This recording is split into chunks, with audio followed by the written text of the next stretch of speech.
केंद्रीय कृषि और किसान कल्याण राज्य मंत्री भागीरथ चौधरी ने खेजड़ी आंदोलन को लेकर बड़ा बयान दिया है। खेजड़ी केवल एक पेड़ नहीं है, बल्कि ये राजस्थान की सांस्कृतिक पहचान और विश्नोई समाज की गहरी आस्था से जुड़ा हुआ विषय है। उन्होंने कहा कि इस मुद्दे को बेहद संवेदनशीलता और गंभीरता के साथ देखा जाना चाहिए। बीकानेर में चल रही खेजड़ी आंदोलन को लेकर प्रतिक्रिया देते हुए भागीरथ चौधरी ने उदयपुर में कहा कि राजनीति में अक्सर ऐसा देखा जाता है कि जब माहौल शांत होता है तब कुछ लोग उसमें भी चिंगारी सुलगाने की कोशिश करते हैं।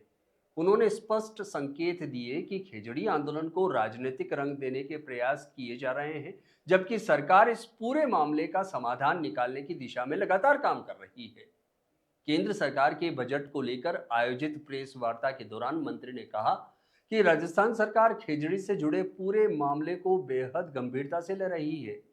सरकार कभी नहीं चाहती पेड़ों की अंधाधुंध कटाई हो, विशेषकर खेजड़ी जैसे पवित्र, उपयोगी और पर्यावरण दृष्टि से महत्वपूर्ण वृक्ष है। उन्होंने भरोसा दिलाया कि सरकार का उद्देश्य केवल विकास नहीं, बल्कि पर्यावरण संतुलन को बनाए रखना है।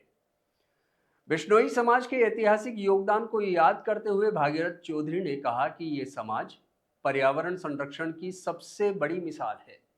पेड़ों को बचाने के लिए इस समाज ने पूर्व में जो बलिदान दिए हैं, वे पूरे देश के लिए प्रेरणा है।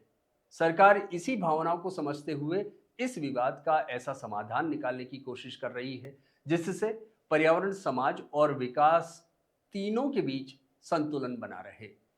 खेजड़ी विवाद के साथ साथ मंत्री ने कृषि और अर्थव्यवस्था के मुद्दों पर भी सरकार का पक्ष रखा। उन्होंने कहा कि मोदी सरकार देश की कृषि अर्थव्यवस्था को मजबूत करने के लिए लगातार ठोस कदम उठा रही है। इस दौरान उन्होंने जी राम जी योजना का उल्लेख करते हुए बताया कि इसके माध्यम से 125 दिन के रोजगार की गारंटी दी जा रही है और इससे काम करने वाले श्रमिकों को पूरा भुगतान सुनिश्चित किया जाएगा।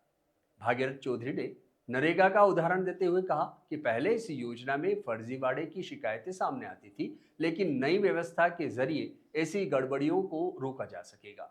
उन्होंने दावा किया कि जी राम जी योजना किसानों, महिलाओं, युवाओं और व्यापारियों सभी के लिए लाभकारी सिद्ध होगी और ये अध्यादेश देश की प्रगति में एक महत्वपूर्ण मील का पत्थर साबित होगा।